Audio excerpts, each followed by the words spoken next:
Warehouse powered by robotics and AI software are leading to human burnout by adding more work and upping the pressure on workers to speed up their performance, said Beth Gottlieb, who studies urban economic development at the University of Illinois at Chicago and has interviewed warehouse operators around the U.S. It's not that workers aren't getting trained on how to work with robots safely. It's not that workers aren't getting trained on how to work with robots safely. The problem is it becomes very difficult to do so when the productivity standards are set so high, she said. Much of the boom in warehouse robotics has its roots in Amazon's $775 million purchase of Massachusetts startup Kiva system in 2012.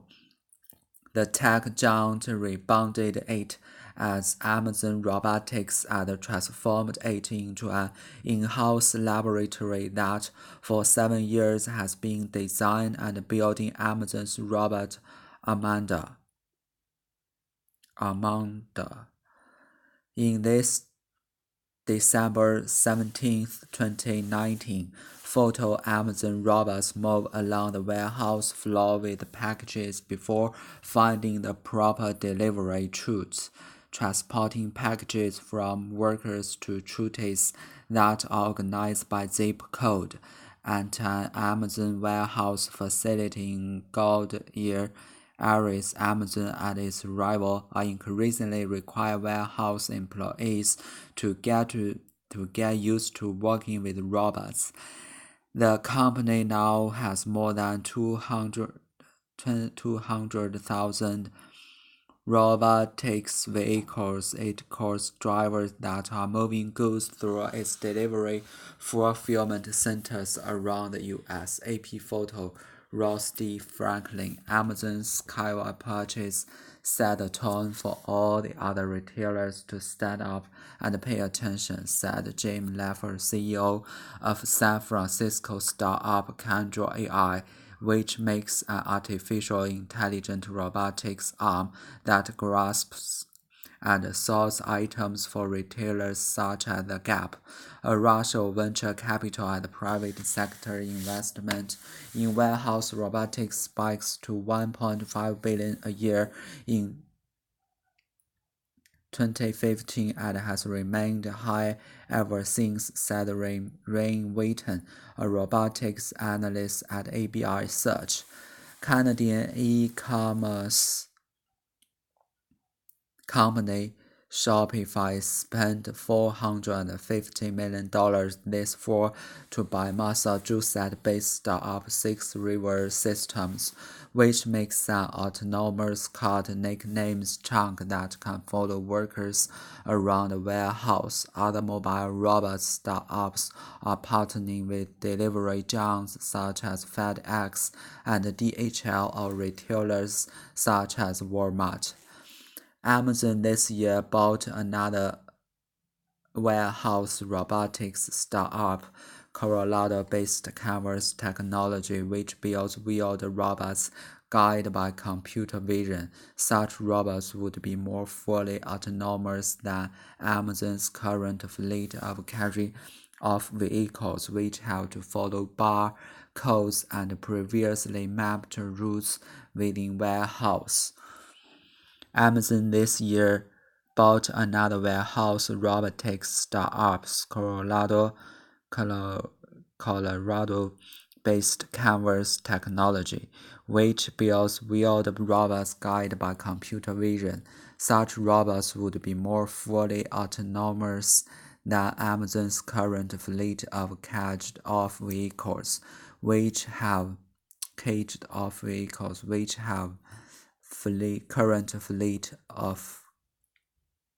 which have to follow barcodes and previously mapped routes within warehouses. In this DAC 2019 photo, Amazon robots sleep along the warehouse floor, transporting packages from workers to trucks that are organized by zip code at an Amazon warehouse facility in Goodyear areas. Amazon and its rival are increasingly require warehouse employees to get used to working with robots. The company now has more than 200 robotic vehicles it calls drives that are moving goods through its delivery fulfillment center around the U.S. The tech giant is also still rolling out new models descended from the Kiva line, including the Pegasus, a squarish vehicle with a conveyor belt on top that can be found working the early morning shift at a warehouse in the Phoenix suburb of Goodyear, Arizona. A crossing fleet of robot carries package items across the floor and drops them into chutes based on the zip code of their final destination. All of this is transforming warehouse work in a way that the head of Amazon Robotics says can extend human capability by shifting people to what they are best at: problem solving, common sense, and thinking of their fate. The efficiency we gain from our associates and robotics working together harmoniously, what I like to call a symphony of humans and machines working together, allows us to pass along a lower cost to our customer, said Type Brandy, Amazon Robotic Chief Technologist.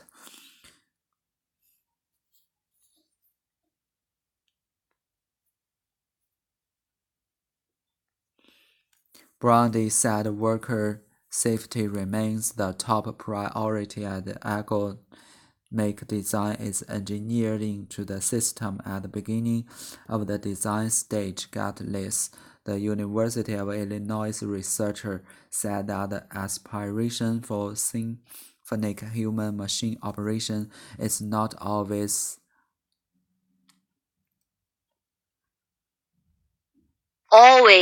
always working out in always working out in practice. It sounds quite lovely, but I rarely hear from a worker's perspective that that's what it feels like, she said. It sounds quite lovely, but I rarely hear from a worker's perspective that that's what it feels like, she said. Gatliers co-authored a report published this fall that found new warehouse technology could contribute to wage stagnation, higher turnover, and poorer quality work experience because of the way AI software can monitor and micromanage workers' behavior.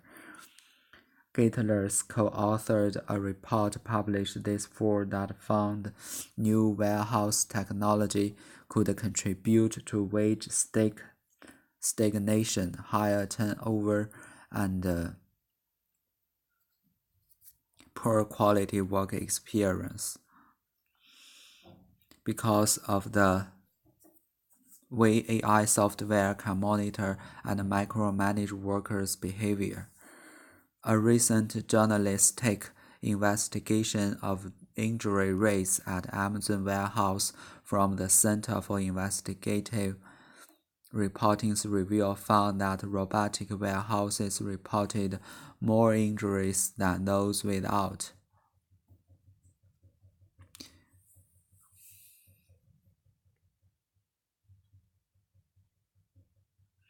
Review looked at records from 28 Amazon warehouses in 16 states and found that the overall rate of serious injuries were more than double the warehousing industry average. Amazon has countered its misleading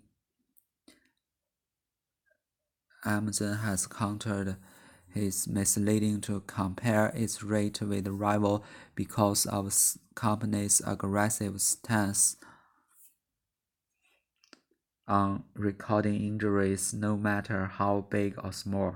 The review report also found a correlation between robots and safety problems, such as in Tracy, California, where the serious injury rate near quadrupled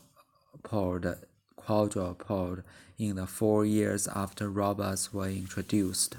Marlon Wise, CEO of California-based Fetch Robotics, which sells its non-autonomous robotic cars to retailers and other clients, credits Amazon's Kiva acquisition for propelling innovation in the industry. Credits Amazon's Kiva acquisition for propelling innovation in the industry, but she said Amazon's system forces workers to do ergonomic moves such as reaching up high or crouching down to pick out and store inventory.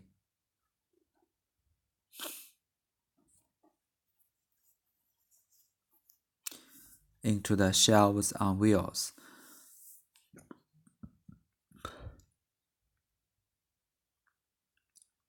They have robots that live in cages.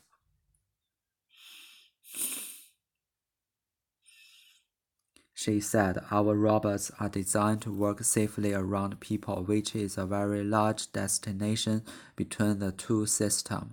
Amazon hasn't disclosed how its safety record at a robot-powered warehouse compares to those without, but company officials remain optimistic that Amazon workers are adapting to the new technology. At a visit with a reporter earlier in December to the warehouse in North Haven, Connecticut, Brandy was explained the working of a powerful robotic arm called a palletizer. When cars it was stacking on a pallet started tumbling over, unfazed by the temporary malfunction. He watched as an employee disabled the machine, discovered an apparent structural weakness in the pallet, adjusted the stack of crates, and let the robot get back to work. At a visit with a reporter earlier in December to the warehouse in North Haven, Connecticut, Brandy was explaining the working of a powerful robotic arm called a palletizer.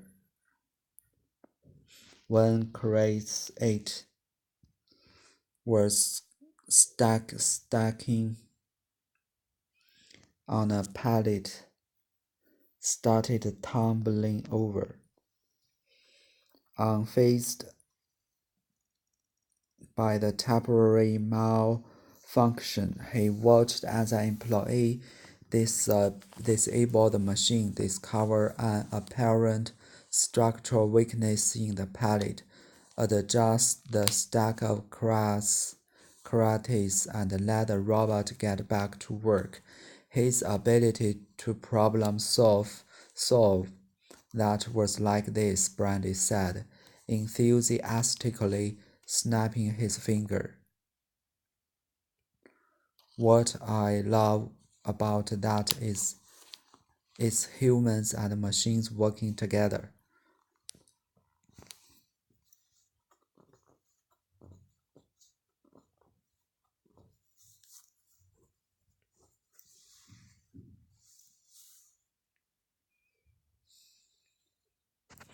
At a visit with a reporter earlier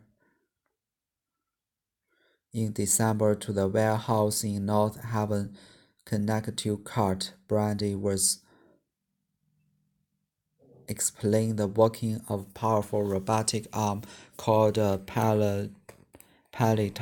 When crates 8 were stacking on a pallet, started tumbling over.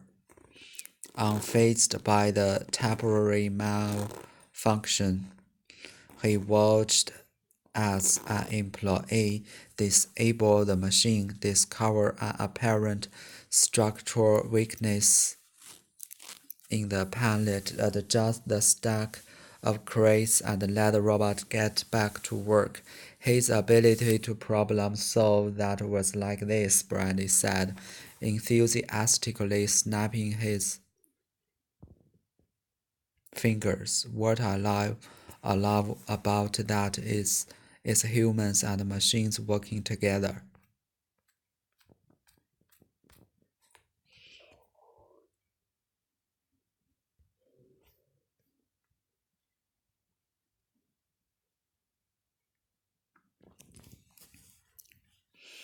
States charge more for electric cars as new laws take effect.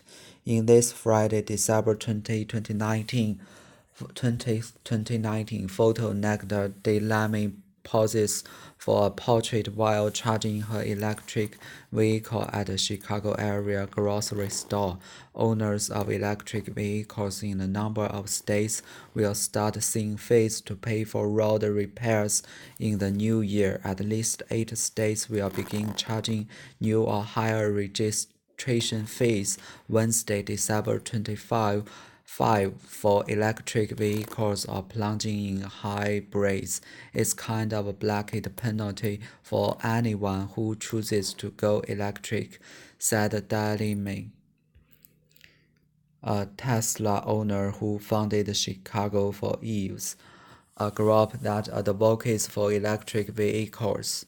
The new year will bring new charges for some owners of electric vehicles, and an increasing number of states seek to plunge into fresh revenue sources to offset frugal gas taxes. In Hawaii, the charge will be $50 in Kansas, $100 in Alabama and Ohio, $200.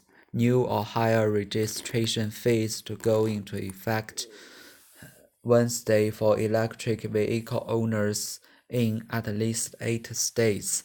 For the first time, a majority of U.S. states will impose special fees on gas-free cars, SUVs, and trucks, a significant milestone as the trend toward green technology intersects with the mounting need to pay for upgrades and repairs to the nation's infrastructure. Though electric and plug-in hybrid vehicles comprised less than 2% of new vehicle sales in 2018, their market share is projected to rise substantially in the coming decade. State officials hope the new phase will make up for the least part of the lost gas tax revenue that is essential to their road and bridge programs. I think states are still trying to determine what is a fair or equitable fee on these electric vehicle owners, said Christie Human Energy Program Director at the National Conference of State Legislature. Imposing fees on electric vehicles is one of several societal trends reflected in laws taking effect in 2020. Imposing fees on electric vehicles is one of the several societal trends reflected in law taking effect in 2020. In this Friday, December 2019 photo shows a designated parking space for electric vehicles at a Chicago area grocery store. Owners of electric vehicles in a number of states will start seeing fees to pay for road repairs in the new year. At least 8 states will begin charging new or higher registration fees Wednesday, December 25 for electric vehicles or plug-in hybrids. In this Friday, December 2019, 2019 photo shows a designated parking space for electric vehicles at the Chicago area grocery store. Owners of electric vehicles in a number of states will start seeing fees to pay for road repairs in the new year. At least 8 states will begin charging new or higher registration fees Wednesday, December 25th for electric vehicles or plug-in hybrids. 21 states will raise their minimum wage, including several to $12 an hour or more. Illinois will become the 11th state to legalize recreational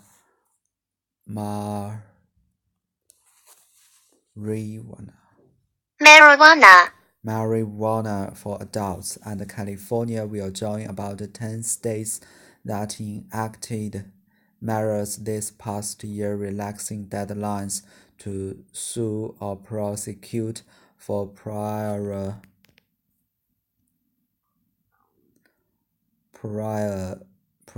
sexual abuse, a reaction to the ongoing sexual abuse scandal in the Roman Catholic Church.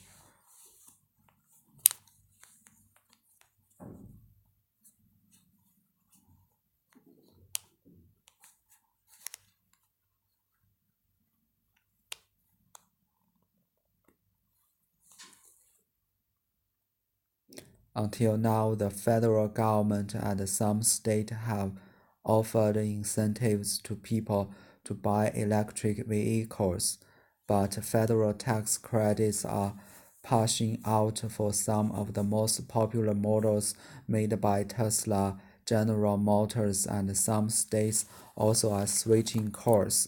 Illinois, for example, had offered a 2-year license plate for electric vehicle for $35, a sizable discount over its basic $98 annual registration fee. Under a law that raised both registration fees and fuel taxes, electric vehicle owners will have to pay the new basic annual rates of $148 plus an additional $100 intended to offset the lost fuel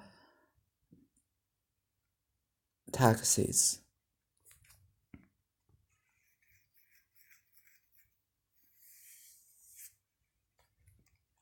It's kind of blanket penalty for anyone who chooses to go electric, said Nada Delamy, a Tesla owner who founded Chicago for EVs, a group that advocates for electric vehicles. 3/4 of the revenue from Alabama's new $200 fee on electric vehicles and $100 fee for plug-in hybrid will go to fund state and local roads and bridges. The other quarter will fund grants for electric charging infrastructure and will expire once electric and plug-in hybrids vehicles surpassed 4% of all vehicles in the state. The fee is designed to bring more than just a fairness relative to maintenance and construction of infrastructure, said Alabama State Rep. Bill Poor, a Republican who sponsored the legislation.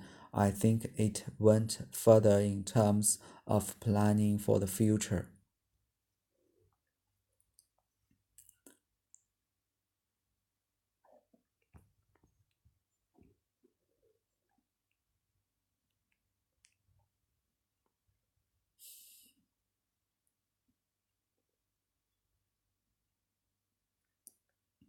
It went further in terms of planning for the future because average commuting distance vary by vehicle owner. It's difficult to set a universally fair fee for electric vehicles, said Lon McDonald, a California-based industry analyst who runs the website EV Adoption.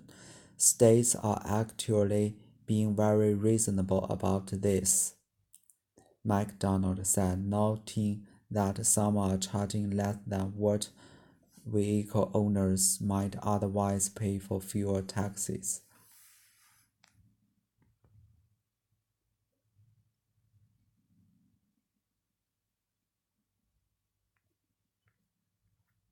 Other states with new or higher electric vehicle fees taking effort in 2020 include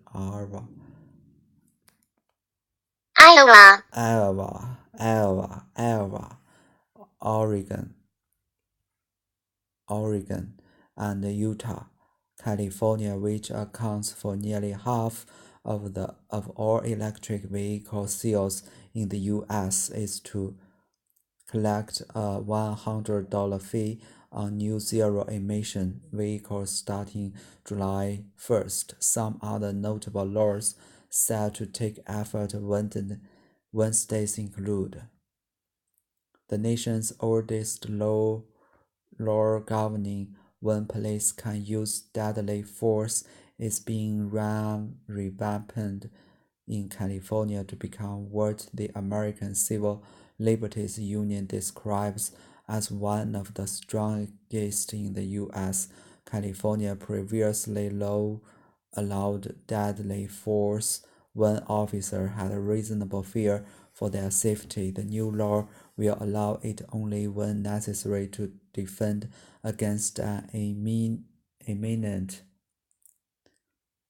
threat of the death or serious injury to officers or bystanders, but it doesn't include a definition of necessary.